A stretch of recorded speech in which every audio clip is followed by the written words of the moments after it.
here, so we start right at 7. Sounds good.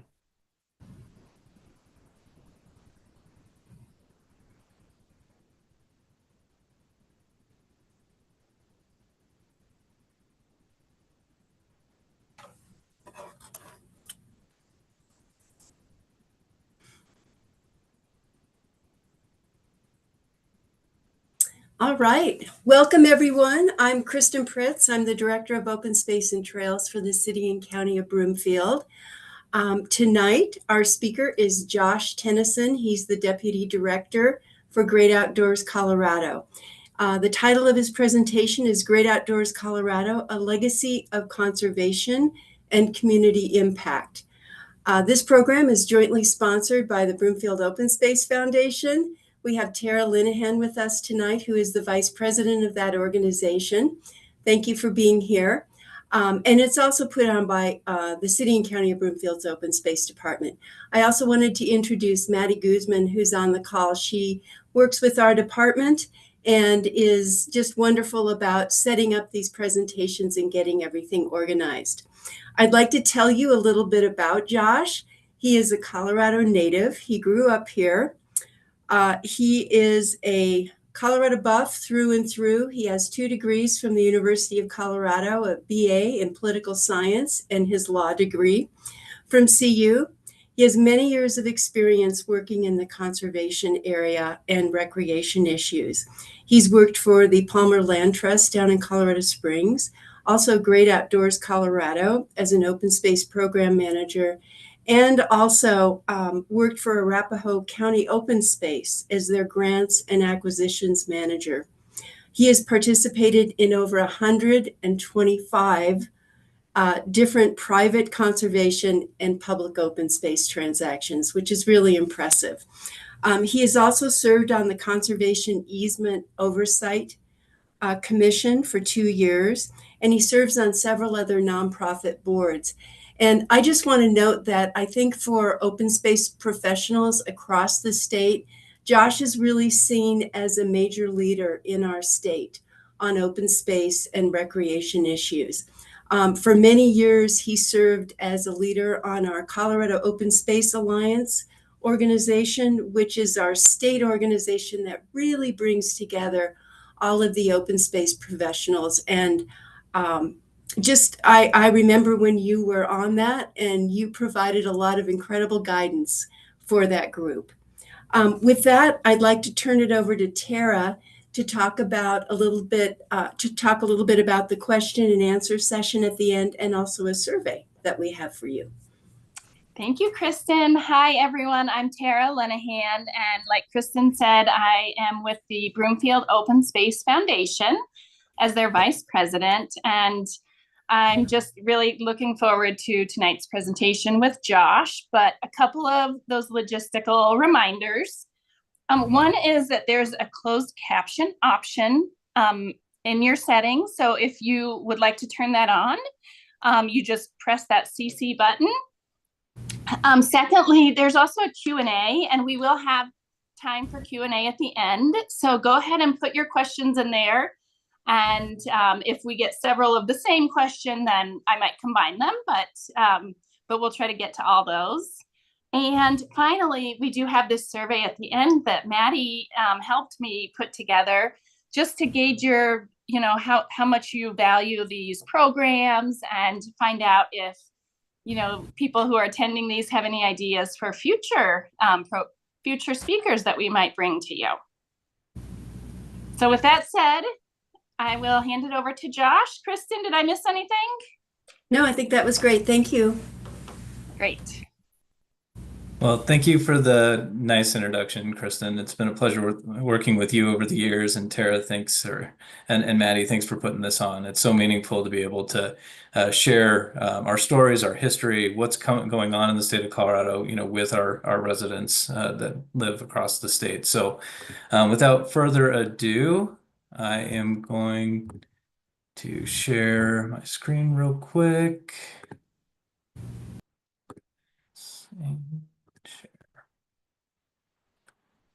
Okay.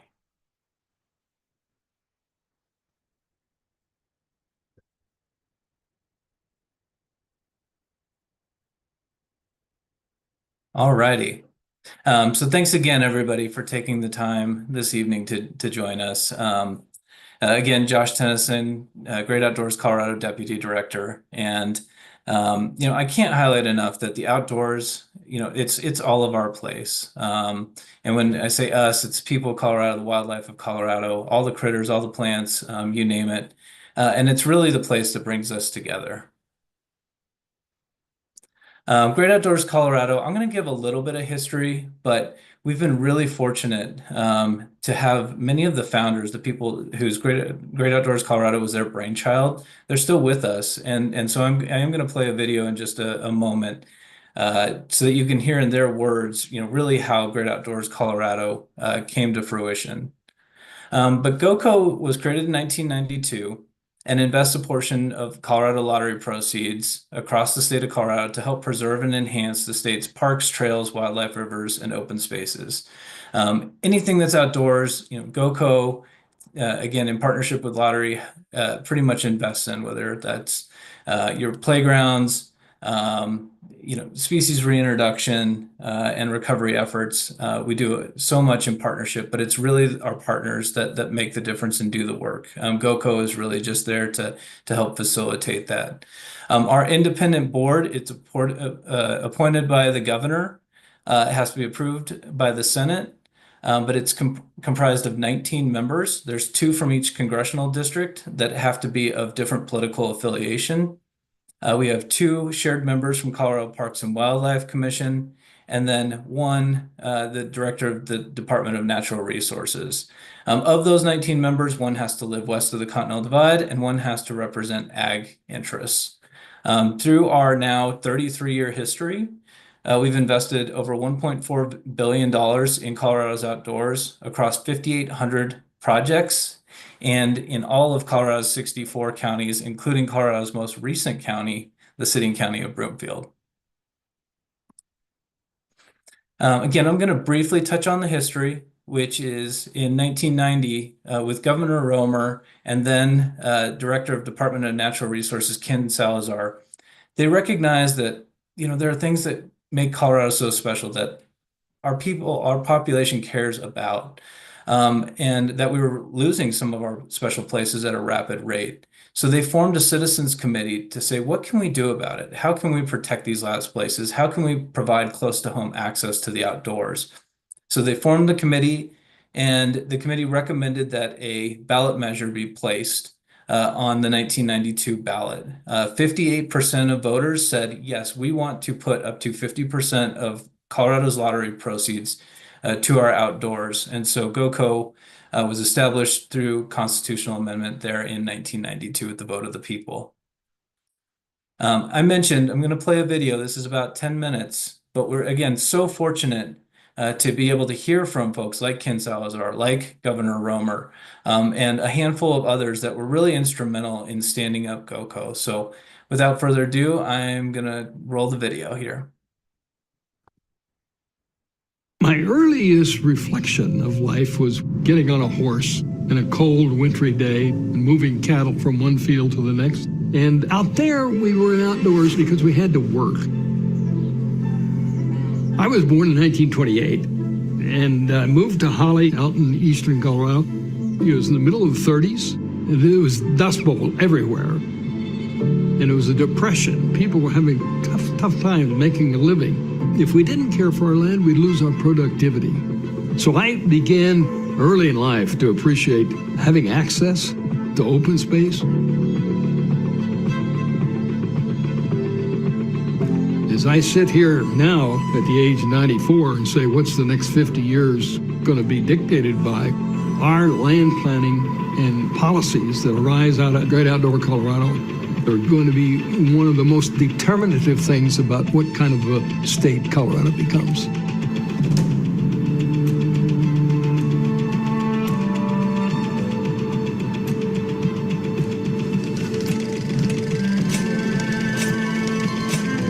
Well, the outdoors is a very powerful place to be. My dad had an innate value for the outdoors. And it was just part of who I was going to be. The great outdoors are the great outdoors, and there's no substitute. And we have it in spades in Colorado. Colorado is a greatness. It is a country, a state of utmost natural splendor.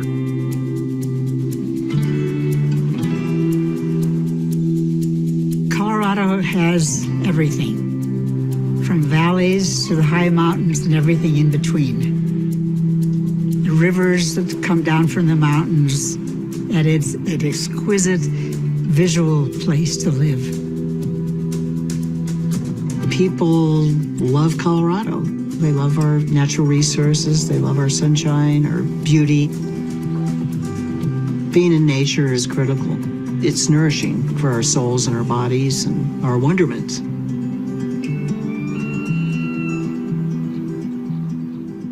The 70s were a really interesting decade. There was a lot going on in the birthing of the environmental movement. It was also a time when people were discovering Colorado and what it had to offer. As the state continued to grow, all of a sudden the open space starts to dwindle. It was clear that something was happening. There was more traffic.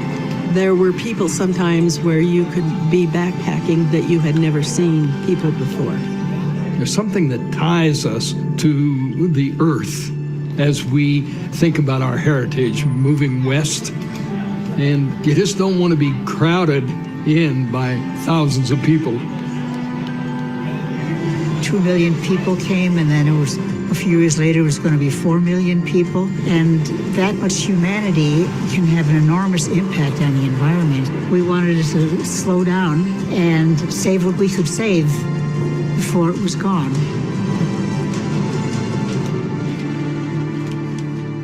I became governor in 1986 and was governor for 12 years. People in the state of Colorado didn't believe in that program which we have initiated. In 1986, we were coming out of a real rough economic period. People were unemployed. We had lost population. And so I was initially trying to get jobs. And after 2 or 3 years, we got more prosperous. Then we began a period of growth in which I said, whoa, wait a minute. The problem is not how do you get jobs? The problem is how do you accommodate growth and keep the values of the environment that you want to keep? Roy Romer was talking about a new day for Colorado, where we would have economic growth so that people could have jobs, and at the same time that we'd be able to grow in a way that would protect the environment. Ken Salazar, who I had hired to be my cabinet officer, and we began to look at what are the tools that we can create. This young Roy Romer and young Ken Salazar, we were figuring out how we're going to move forward with an initiative that would achieve the protection of Colorado even as Colorado grew. So he saw economic development and environmental stewardship as being hand in hand.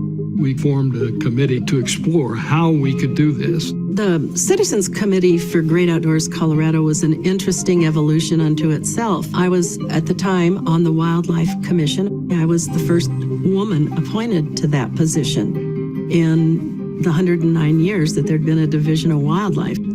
I got involved very early on in getting open space for Boulder, Colorado. So I was up there as a legislator, this probably as minority leader.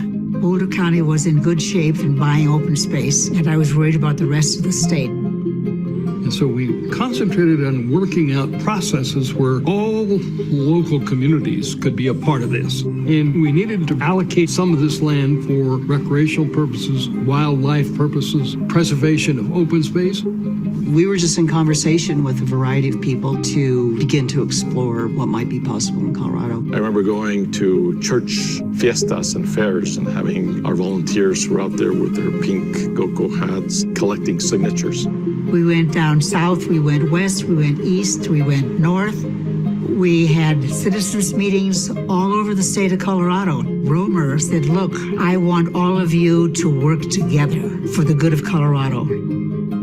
That's how much he believed in us. So the vision became one of, if we can find a pot of money that can incentivize good things that will happen in conservation, that's what we ought to do. There was a need for a statewide source of revenue to support large conservation transactions, and we looked closely at the lottery for that. People had a lot of interest in that it wasn't going to be a tax, and if you wanted to buy a lottery ticket, you could, but it was a way to let every Coloradan participate in this grand idea that we hoped would become a reality. The ballot initiative was called Great Outdoors Colorado. What we ended up doing was writing a constitutional amendment that would take the money approved by the voters from the Colorado Lottery and make it into the premier land conservation program that it has become. What we wanted to do was create a program that would last forever. Well, you're going to check me on this, but I think it was 1992. It was a hands-down grand slam home run for Great Outdoors Colorado. 58% voted for the initiative. 58%, that's a very big majority. And people had a sense, if we don't get ahead of this, we're going to lose it. Initially, GOCO did a lot of big landscape conservation, and I'm glad they did, because places probably would be developed by now if they hadn't. And we did as much as we could to satisfy the local people because they knew what they really wanted, and we followed their lead. Even if you differ with a person, you can work together with that person by saying we share a common value and we want to share a common experience. And in GOCO, it is, we love Colorado's beauty. We love its open spaces. We want to enjoy it together, and we can work together to get that done. Well, I think GOCO is the model nationally. I mean, I think other states look to Colorado. At the end of the day, our one home is our planet.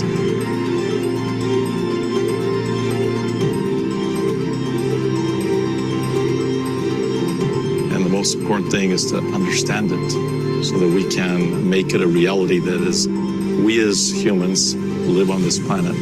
We also preserve its greatness. The thousands of projects that have been funded, they're a legacy of the people of Colorado. There's the people of Colorado who voted to create Great Outdoors Colorado. They're the ones who we should celebrate. A few years ago, people started talking about having national parks, and it was decided that our national parks all over the country, from small to large, was America's greatest idea. I think that Great Outdoors Colorado is Colorado's greatest idea.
Josh, while you're pulling this back up, do you think Yeah. that you can share the link to that at the end of your presentation?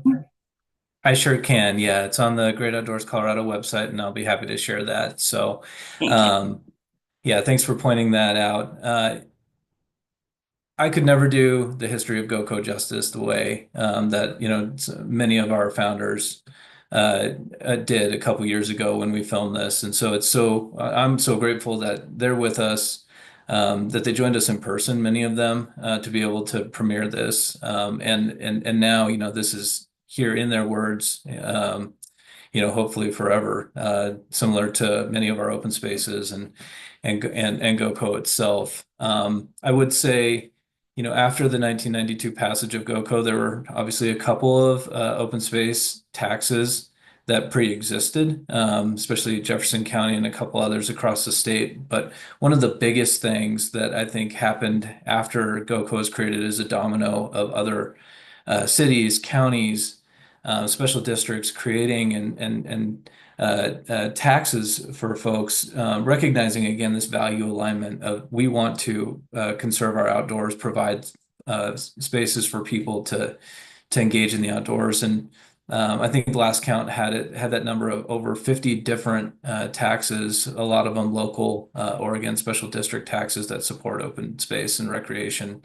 in addition to our rec district taxes that many places see. So just another quick mention, and I think it's important to note that in current dollars, GOCO receives roughly $80 million a year. I guess for this current fiscal year, it's $86 million a year.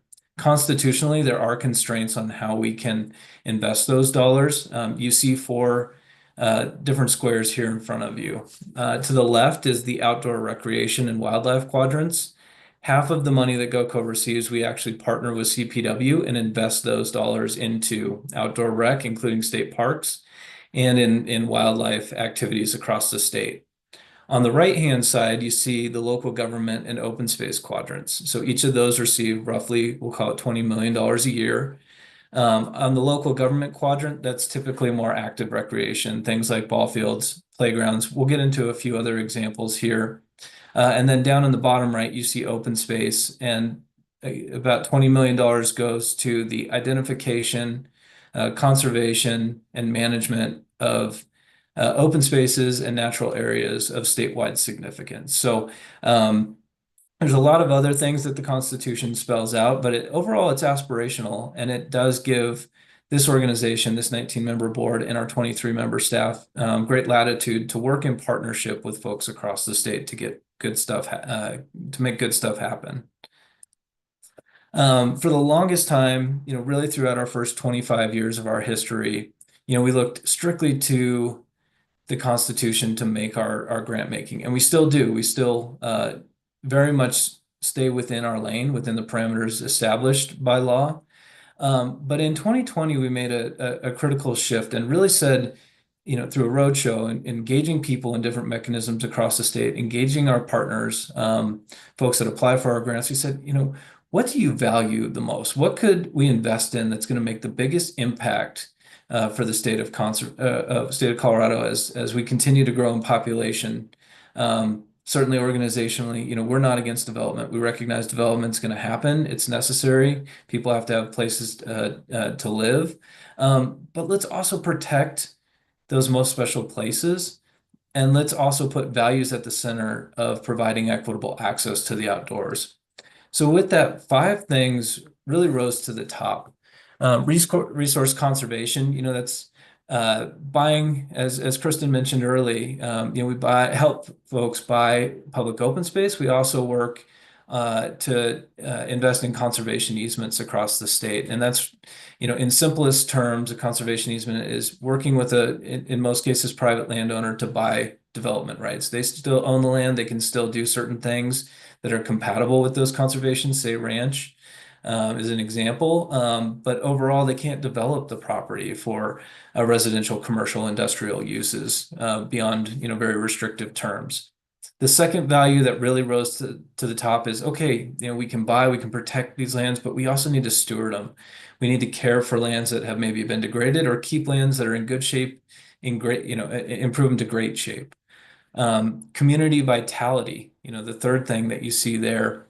That takes into account quality of life. It takes into account economics, being thoughtful about our investments so that they have, maybe larger beneficial impacts across the community. I've talked about equitable access, certainly looking at different measures like the 10-minute walk from home to be able to get to a green space or a trail, but ultimately fundamentally it's to break down barriers to have access to the outdoors.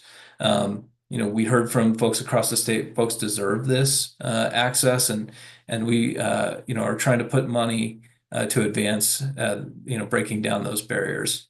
Lastly, youth connections. We have to inspire the youth today. Again, provide those opportunities to get outside, provide pathways into jobs to be able to really create that next generation of folks that are going to care for our local open spaces, our state, and our planet. So with those values in mind, I'm going to walk through, really some recent successes over the past few years. I've sprinkled in a couple of other, maybe older projects that GOCO worked on, just to highlight variety. But on the land conservation front, again, nearly 1.5 million acres conserved in public open space and conservation easements across our 33-year history. One of the other impacts is that you see almost 1,200 miles of river and streams protected through land conservation work. And this is really this is happening all across the state. This photo that you see here is of the Delhi Ranch. It's down in southeastern Colorado. Spectacular country, by the way. Surprisingly diverse from a geographic standpoint, with canyons and rivers and arroyos. This project was a 27,000 acre ranch that we worked with Colorado Cattlemen's Agricultural Land Trust to protect just a couple years ago. This is another example of ranch protection here in the Central Mountains near Gunnison and Crested Butte. This is the Trampy Ranch. GOCO worked with the Trust for Public Land, the Nature Conservancy, and Gunnison Legacy Ranchland to really protect this 6,000 acre ranch. It's in 3 separate parcels spread up and down between Gunnison and Crested Butte, for those of you who have driven. This picture itself is actually on the backside of Crested Butte. It's incredibly valuable land. The project altogether was roughly around $20 million. GOCO is just shy of half of that to ensure that this property is conserved forever. And again, that development doesn't occur especially on that backside of Mount Crested Butte. This is a public open space, one of our most recent partnerships with Larimer County. This is just outside of Berthoud. And this is the Heaven's Door Ranch. Now it's been renamed to Canyon Edge Open Space. It's not open to the public yet. It's 1,500 acres that will very soon in the next couple of years be open to the public, for biking, hiking. Right now, the county, with the number of partners, is studying the property to understand how we can best put people on the land that's going to limit the impacts. And this is a photo of the Medno Zapata Ranch down in the San Luis Valley. This was a partnership between GOCO, the Nature Conservancy, and a number of other organizations. GOCO helped the Nature Conservancy purchase 30,000 acres adjacent to the Great Sand Dunes National Park and the National Wildlife Refuge. The ranch itself is larger at 100,000 acres, but of this 30,000 acre acquisition, over just in the last few years, we've actually worked to transfer some of that acreage over to the National Park Service and incorporated some acreage into the National Wildlife Refuge. You see the bison here. TNC is in negotiations and really trying to work with tribes. The original stewards, original folks that were in this area, to figure out how to best manage the bison herd, and that's going to be a multi-year effort that hopefully pays off dividends for years to come. So one of the other things that we focus a lot on with our funding and partnerships is outdoor recreation. Again, through our 33-year history, we've partnered on over 1,800 new parks or park improvements. We've also worked to build or reconstruct 1,225 miles of trail, a lot of regional trail, in and around the Front Range, the I-70 corridor, but really, throughout the state of Colorado. Pictured here is the Eagle Valley Trail. That is a 63-mile trail that extends from Vail Pass all the way downriver, to the west, to Glenwood Canyon. I think it's really exciting to think about the entire I-70 corridor, other investments, which I'll touch on in a little bit, from peaks to plains, essentially that's going to run from DIA all the way up to Loveland Pass. You've got largely trail established from, Loveland Pass all the way, through Summit County. This connects up to the Eagle Valley Trail, then that connects to the trail, that parallels I-70 along Glenwood in through the canyon and in through Glenwood Springs. And one day maybe we'll get all the way east to west across the state along I-70. Also, when it comes to recreation, mentioned we fund and work with people on projects, really anything you can dream of under the sun. This is a really signature park down in Southeast Colorado Springs. It's Panorama Park. And why I highlight this particular project is that it took years of community engagement, working with neighborhood groups, community champions, the city of Colorado Springs, Trust for Public Land, all came together, number of charrettes, really, really active groups that said, this is what we want. We want a safe community. We want safe access to the outdoors. And this is a photo of the grand opening. The funny thing is, you go there on a weekend, you'll see even more people than what you see here at the grand opening of this park a couple years ago. And recreation looks different to different communities. GOCO has partnered with a number of communities, including the community of Kim down in southeastern Colorado, to fund outdoor recreation in the form of fairgrounds and rodeo grounds. So this is the Kim Equine Pavilion. This particular site hosts over 100 events a year. This is where the community comes to gather, and it's really world class. But we've also partnered with communities in the West Slope, like Delta, Routt County, other communities in eastern Colorado, down in Rocky Ford, to really make these the community vitality centers of their various communities. So earlier I showed the 4 quadrants. Half of the money that is generated and goes to GOCO then also gets invested through Colorado Parks and Wildlife, with significant positive wildlife and state park and other recreation impacts. One stat I wanted to share with you all is that we have partnered with CPW to add over 66,000 acres to the state park system. This picture in front of you here today is of our newest state park. This is Fisher's Peak State Park, down along I-25, just south of the city of Trinidad. It is over 20,000 acres in size. It's currently being open to the public. There's some limited access, but some of this property is so sensitive that it really will only be open to the public, maybe on a very limited basis for hunting or other activities to help manage wildlife. If you haven't been down there, highly recommend this. It's a stunning place to visit. On the wildlife side, we partner with CPW a lot, especially on non-game recovery efforts and management. So this is a photo of a rare, endangered Blackfoot ferret. It's part of an experimental population. Most of Blackfoot ferret right now are located and being reintroduced, and recovery efforts, really the epicenter of them, are down in southeast Colorado. We also partner with CPW on land protection, land conservation efforts. This is one of the most recently created state wildlife areas. This is in Park County. It's the Collard Ranch State Wildlife Area.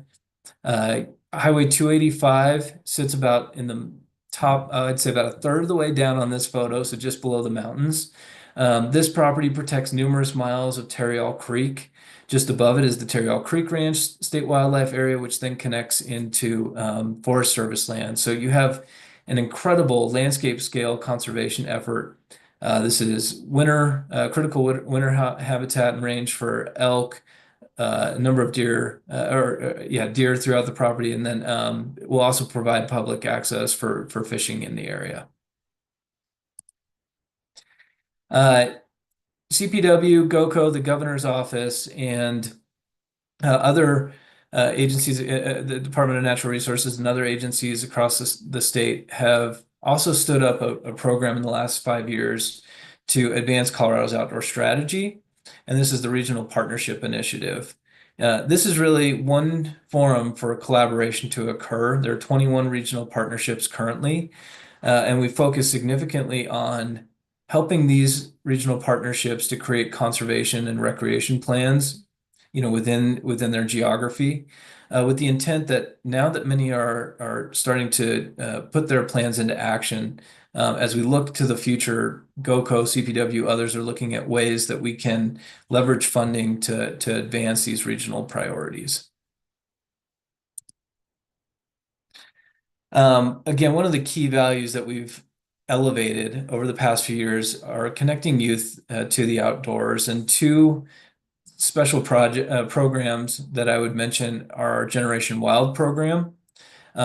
Helped communities provide over 7,600 individual programs, over 3,300 jobs. These are ways that folks can find their first job into the outdoors.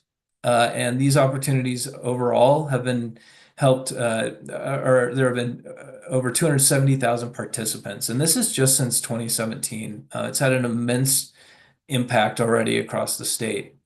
The second thing I wanted to highlight is investments in Youth Corps across Colorado, where over the last just over 10 years, we've helped fund positions for 11,000 youth and young adults to engage in outdoor activities. So this is a map of where Generation Wild communities are. These are deep investments into community. The red flowers there are 12 of them. Those are established communities. Again, we started this program in 2017, have made significant deep investments into these communities. I'll use one as an example. The one just to the right of Aspen, kind of in the middle here of the page. A lot of folks would be like, well, this isn't a mountain community. Don't these kids have a ton of access to outdoors? You would be amazed at kids that have lived in these communities their entire life, have never really left the town, never experienced camping, hiking, fishing, biking in their surrounding areas. And these programs are helping to, bridge that gap, make that introduction for kids and their families to enjoy, what Colorado has to offer. The yellow acorns you see are newer communities that we're bringing online, helping to plan, what is their programming going to look like over the upcoming years. So in total, we'll have 16 communities across the state that we're doing deep dive investments into. And this photo highlights some of the work of the Youth Corps investments. Chose this picture in particular. One, I mean, what a smile. But two, this is taken from Iron Mountain in Manitou Springs. And it's an example of how some of GOCO's investments have compounded in benefit over time. So GOCO back in roughly 2012, 2013, provided a grant to the city of Manitou Springs to acquire the Iron Mountain open space. And here we are, fast forward, about a decade later, and we are engaging youth, in the stewardship of this property. So again, that compounding impact of resource protection and then ultimately leading to great stewardship on the property. So I've got a couple more slides. I wanted to highlight a few things in your back door or backyard. I mentioned the 12 existing Generation Wild communities, coalitions. There are 3 surrounding you. There's one in Northeast Denver, one in Westminster, and then one in Lafayette. And that's actually going to be also expanding work into Longmont here over the next couple of years. Some of the investments, direct either capital or property investments that GOCO has made, and again, we don't do the work, you all do the work. Folks like Kristen, really do the work here at Broomfield. But it's helping to acquire the Metzger Farm, as well as the Ridgeview Open Space. Other projects in the surrounding community, kind of on the north end of Denver, are pictured here is the Splendid Valley Farmland Protection effort, and this is taking place between Brighton and Commerce City, Denver. I mean, it's really the last chance of buffering Denver from growing into Brighton or vice versa, however you look at it. Investment in Lafayette Nature Center and trail connections. We've helped the communities of Superior and Louisville, at least in a small part, get back on their feet after the Marshall Fire through investments in parks there. And GOCO hasn't been shy to help communities, where we can. Another example was after the 2013 floods, making significant investments in Lyons, Longmont, Loveland, all the way down to Colorado Springs. We recognize and are intentional to set aside a little bit of money to help with unforeseen opportunities or worst case scenario to help with disaster recovery. The last example, kind of in your general vicinity, is the redevelopment of Coal Creek Park in the town of Erie. So this is the last slide, and then want to open it up for questions. But really wanted to highlight, some of the most recent things that we're either doing or even a handful of bullet points about what to look out for in the future. So our last strategic initiative that was in our 2020 strategic plan, we created the Centennial Program, looking at big investments in multi-value outcome type projects. Probably the biggest investment was in the Mount Tom Conservation Corridor, where we invested $9.5 million to the Conservation Fund, Jefferson County, I apologize for leaving them off the slide, and Colorado Parks and Wildlife to acquire over 2,000 acres of property that sits between Golden Gate Canyon State Park, Centennial Cone Open Space, which is a Jeffco open space, and other protected lands. Some of this property will be open to the public, and other parts of the property, will really be managed for wildlife benefits.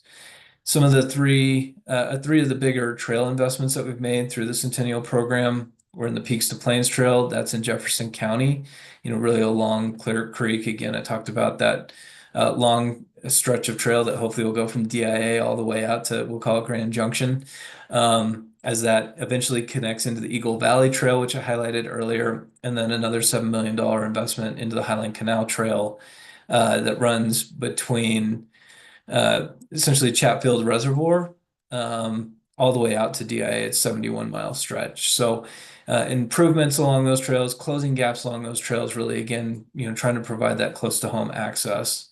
3 of the open spaces I've already talked about. One, the last on the list, that Canyon Edge open space in Larimer County, but we also helped the communities of Castle Rock acquire Lost Canyon open space and Colorado Springs acquire Wild Horse open space. In total, this is over 3,000 acres, those 3 projects of access. And for folks that are asking how much is an acre, I should have started with that and mentioned it earlier on. An acre is about the size of a football field. So when you think of projects like this at 3,000 acres, or like Delhi or Mendoza Zapata at 30,000 acres apiece, I mean, we're talking big pieces of property in Colorado that will forever be protected. But we don't fund just acquisition. We don't just fund, outdoor recreation. We also really help to understand what it is that we have. And so we invested $7.8 million in the Colorado Natural Heritage Program. You'll hear a little bit more about them later. But CNHP is the acronym. They're housed in Colorado State University. I know I'm a buff, as Kristen mentioned up front, but I love the Rammies too, at least from time to time. And CNHP is doing a statewide survey to really understand, what, again, are the critters, what are our flora across the state? What do we still need to really focus on in our protection conservation efforts? Want to point out our annual reports on our website. Again, I'll put the link to the video also in the chat. The board GOCO board is set in 2 days to adopt our 2025 strategic plan. In many ways, we're carrying forward the values that we established in or identified, I should say, in the 2020 plan. But we're looking at making $400 million of investment, additional investment in Colorado over the next 5 years, and this plan will guide that investment. You can see the draft on our website now, and assuming the board adopts it on Friday, you'll see the full plan up on the website on Friday or Monday. And lastly, I touched on Colorado's Outdoor Strategy Regional Partnership Initiative, but this is a collective of probably, I want to say, 50 different groups looking at open space master plans, looking at the Colorado Water Plan, Colorado's outdoor strategy takes in all of this information and is really going to provide a roadmap for success when it comes to outdoor equity, when it comes to additional capital investment, additional land protection efforts, a toolkit for how governments can best engage with tribal leaders in this state. It's really the framework for success that will hopefully chart the way for us to be able to collectively work together to, again, provide equitable access and protect Colorado's last special places. So with that, I just really want to thank you for being here with us tonight. I get so excited talking about this. It's really a labor of love, and I feel so privileged to be able to do this work. So thank you. Thank you, Josh. That was really wonderful overview of GOCO. And I want to open it up for Q&A right now. And so as you're, putting your questions in or thinking of them, I will just let you know that to thank Josh for his time tonight, we will be making a donation to the Colorado Natural Heritage Program at CSU. They, support so many of these great conservation efforts, and their mission is to advance the conservation of Colorado's native species and ecosystems through science, planning, and education for the benefit of current and future generations.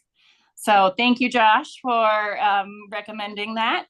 And I do see maybe some questions coming in. So Bob, thank you. Very inspiring presentation. He says, thank you. Are there any particular places in Colorado that are extra special to you? Great question. That is a great question. There are so many. If I were to narrow it down, I mean, I did touch on southeastern Colorado. A lot of my family is still out in the plains across eastern and southeastern Colorado.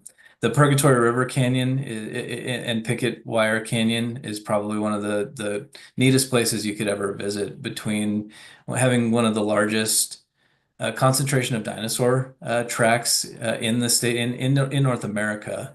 The Native American history that you can just feel the presence of in that canyon. I mean, that is certainly one place, and it's like completely lifted out of Southeast Utah and here in Colorado, and I think so many, and tarantulas and all the things. I mean, it's just an incredible spot to visit. So that, and I would say, I mean, here along the Front Range, I mean, we just have so many exceptional places that I cherish, that I also grew up with, and I think probably nearest and dearest to my heart is Chatfield State Park, where my parents at a very young age would drop me off. I get to go fishing.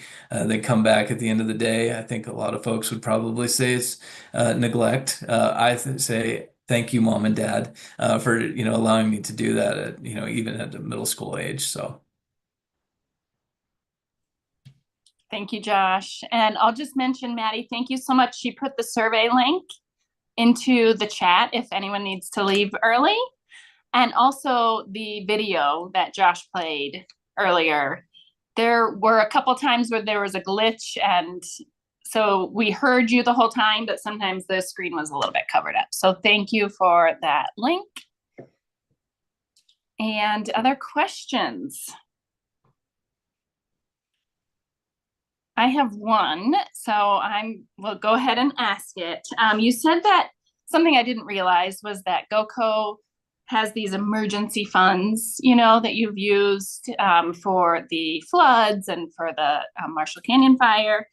And is that something that, in your next strategic plan that you'll be increasing? Like, will that, like the increase of natural disasters, is that going to change that part of your program? Mm-hmm. No, that's a great question. So with our strategic plan, it will really chart our course for 5 years. Along with the strategic plan, we create a 5-year spending plan. I would say the spending plan, definitely matches the priorities of the strategic plan, not the other way around. We don't ever want the money to drive priority. Priority should drive where the money goes. Directly to your question, yes, we do. Unfortunately, we are seeing a higher frequency of natural disasters in the state of Colorado, especially those that impact the wildland urban interface. And so, as of right now, the board is looking to set aside, roughly $15 to $20 million over the course of 5 years. Hopefully we never have to use it for disaster, but if we do, we can help communities again in a small way, maybe see some recovery efforts. So. Thank you. Yeah, that it is good that there is that money there, that you're planning for it, but I also realize that all these conservation efforts do help mitigate these disasters as well. We got another question. You mentioned how many GOCO dollars have been invested in Broomfield. Can you tell us about that? I didn't mention the number. I am pulling it up right now. Let me see if I can get it quickly, if my web browser will work with me. So we do have on our website a county map and a project map. And each county, when you select that county, it will show the total investment. So it's a little tough. We've invested nearly $1 million, at least according to our website, for 6 projects. I think that number is actually higher, especially because if a project technically like Metzger Farm is on the edge, it may not actually be in here if it spans across 2 counties. But that is what our website has, and if I were to include Metzger, I think it would be a little bit higher. Great, thank you. Great question. Yeah, I just wanted to mention that I believe for Metzger, GOCO provided $500,000 for that property. And also the Ridgeview Open Space, that was a joint effort with Boulder County and Great Outdoors Colorado, which was also something when this whole concept of open space in Broomfield was starting out. And so that kind of ignited more enthusiasm for open space. And that open space is just to the east of 287 and north of Miramonte, if people are just wanting to get a little location check. Thank you, Kristen. We got another question, Josh, that says, what do you think are the greatest challenges to the continued success of GOCO moving forward? And what is the overall public support for GOCO?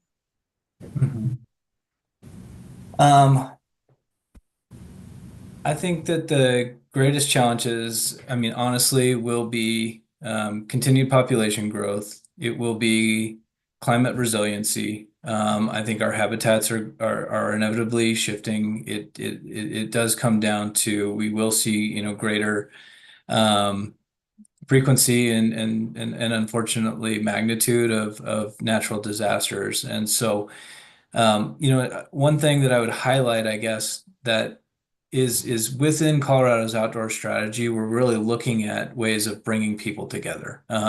It's amazing how historically, different groups that you'd think would have, largely parallel thinking, or at least want to see similar outcomes. The smallest things can tear communities apart, really, create divide. And through Colorado's outdoor strategy, regional partnerships, we're intentionally bringing folks together, and we're seeing, already incredible dividends and this collective action and understanding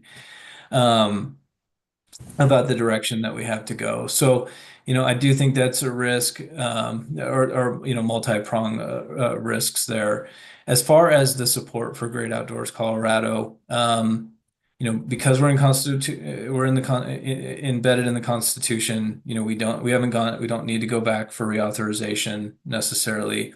What I would say is that, and this is anecdotal, I guess, to the question, an anecdotal answer is that no matter what the community has looked like, no matter what the politics are of those communities, whether you're looking at Douglas County, whether you're looking at Arapahoe County, whether you're looking at Colorado Springs, those county taxes that needed to go back to the voters for reauthorization it may have initially passed, call it in the 50, maybe 60%. They're being reauthorized by voters at 80, sometimes close to 90%. And these are votes that have happened in the last few years. So I think that I think it comes back down to values, that Coloradans value the outdoors. They vote consistently on either maintaining or even enhancing our mechanisms financial mechanisms to further access and protection. And I do want to mention and just kind of highlight GOCO. We don't rely on taxes. Again, it's lottery proceeds, and want to thank our partners at the Colorado Lottery for the great work that they do. Again, up to half of proceeds go to GOCO. What I haven't mentioned is that 10% go to state parks, 40% go to the Conservation Trust Fund, which gets distributed across the state on a per capita basis to help with outdoor recreation management. So Broomfield receives part of those CTF dollars. And then anytime lottery hits above the cap or generates revenue above the cap, dollars are going to the Outdoor Equity Grant Fund to provide access to the outdoors, to CPW. So I know it's a long-winded answer to your question, but I think at the end of the day, Coloradans really love their outdoors and are putting the money to support that. So, Thank you, Josh. Yeah, that was an in-depth question, so I think it deserved the in-depth answer. Any other questions? Kristen? Here, if there aren't any other questions, I wanted to just share a little piece of information. The city of Boulder is hosting a film festival this coming weekend, and on Sunday, Ruth Wright, who was in the video that Josh showed, there will be a film about her. I believe it's Sunday afternoon at 4:30, and I plan to go, and she's actually going to be there, so you can talk to her and ask questions more about open space in our state and the work she's done to promote that. And I just wanted to mention that to the group. It's just down 36 for all of us. And I think it's always fun at these films when you can talk to the people who are in the film. And I was so moved by that video. It brought tears to my eyes to just see the work that people did for our state. So I just wanted to share that with the group. Thank you, Kristen. Before we wrap up, you'll see on the screen that the 2 QR codes. So the one on the left is the survey. Let us know what you thought about this presentation. And if you were on the last presentation, then you can also answer about Don Wilson's presentation. And then on the right, we have archives. So if you want to go back and search for or watch other presentations, they are all available. And one last thing, I know, Dan, I believe you have your hand raised, but you may have to put your question in the chat or the Q&A. But if you can go off mute, go ahead and ask your question.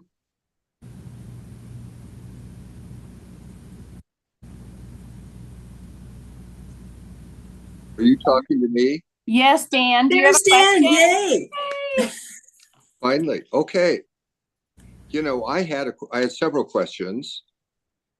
Okay. And one was, in the case of Panorama Park, which was built in Colorado Springs, how much did Colorado Springs donate to the construction of the park, Josh? Yeah, I'd have to look at the exact numbers, but I would mean, guess roughly. it was, I don't need the exact numbers. yeah, I mean, I would say it's probably about $8, 8 to 1. That's why I say, a lot of times In some communities, it's the opposite, but in this particular example, Colorado Springs put a ton of money into the redevelopment of that park, Oh, and they did. it Okay. far outweighed what GOCO contributed to that. That's encouraging to hear. Thank you. And let me say, when you donate to Parks and Wildlife each year, the, what percentage of those funds are used by parks to run their operation? Do you have any idea? Trying to think. They do report to us, and it varies year to year. I would say it is roughly, and mind you, the definitions are uh, kind of broad, but I think on the operations side, so of the 25% that goes to outdoor recreation and primarily the state parks, half of that would go to kind of more day-to-day operations. The other half goes to capital, land acquisition, programming, outdoor education, Sure. type of activities. We have to be careful. One of the constitutional constraints is that we can't supplant, funds that pre-existed GOCO. So we're very mindful of that. But yeah, it's roughly a 50 to 50 breakdown on operating and to non-operating. Josh, I think Dan, 1 second. I just want to say that it is 8 p.m., which is our cutoff time. But Josh, do you have time for another question from Dan and for anyone else who'd like to stay? Sure do. Yeah. Okay, great. Thank you. Go ahead, Dan. Josh, I was going to comment on that, your donation to Parks and Wildlife. And my concern is that I'm sure your donation's appreciated by those folks. The issue for me is that the state legislature should be funding parks. Wildlife is funded by license fees, but the parks portion has always been funded to the state legislature. Is that not true?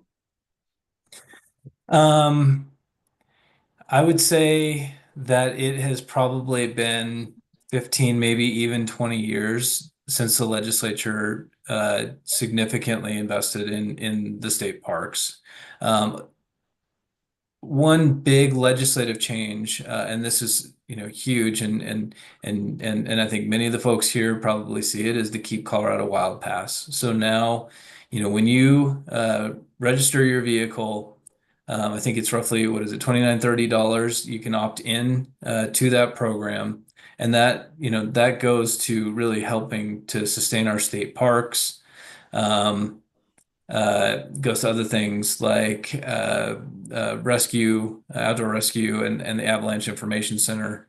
So, really important way to invest in state parks. But yeah, as far as dollars from the legislature itself, CPW is an enterprise agency, and it's, both kind of parts of the agency, the wildlife and the state parks, outdoor rec side, really don't receive a lot of funding, or I should say, frame it positively. Most of their funding is generated off of user fees or other mechanisms. So, well, I think that they charge fees now to get into a lot of state parks, as you know. They charge fees for camping, but I don't know how much of those fees offset parks' expenses. And I guess my feeling is that the state legislature should be providing more funding to parks and not relying on other sources to keep those running. The other question I had, Josh, is that how much money do you spend in time in promoting yourself? Very little. I know that's the problem. Yeah. I think that's the problem.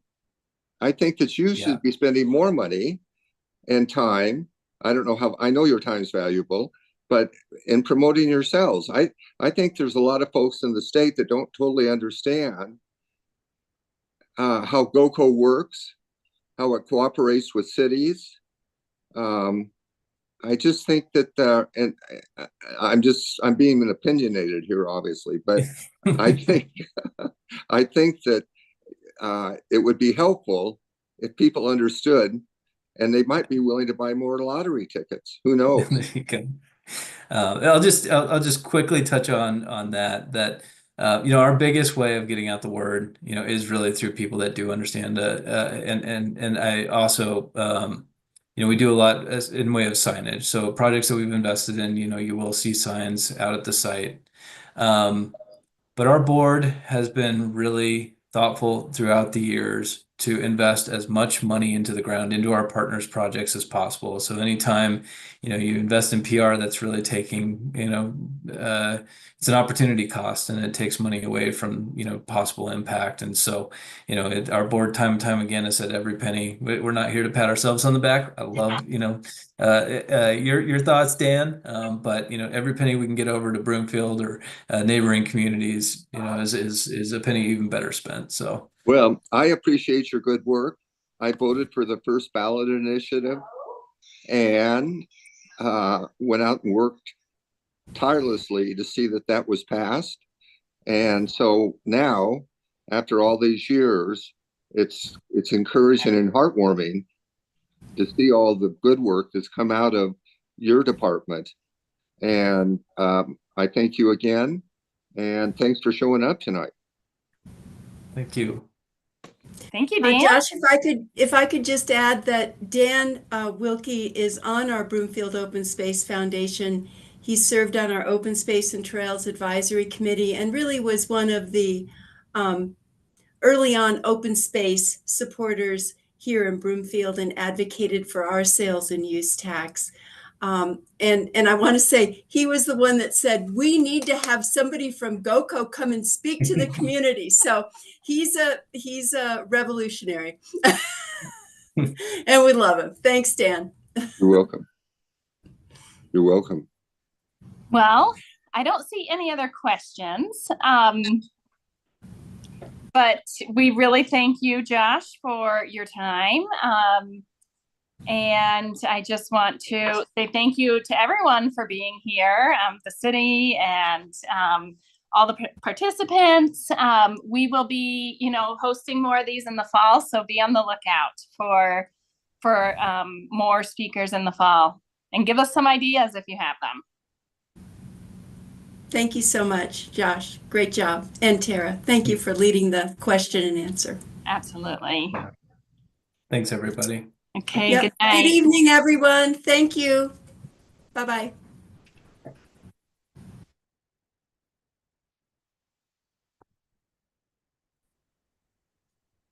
And if you are still on, I'll just say we're going to leave this screen up with the survey on for another like 3 to 5 minutes if you need to grab that QR code.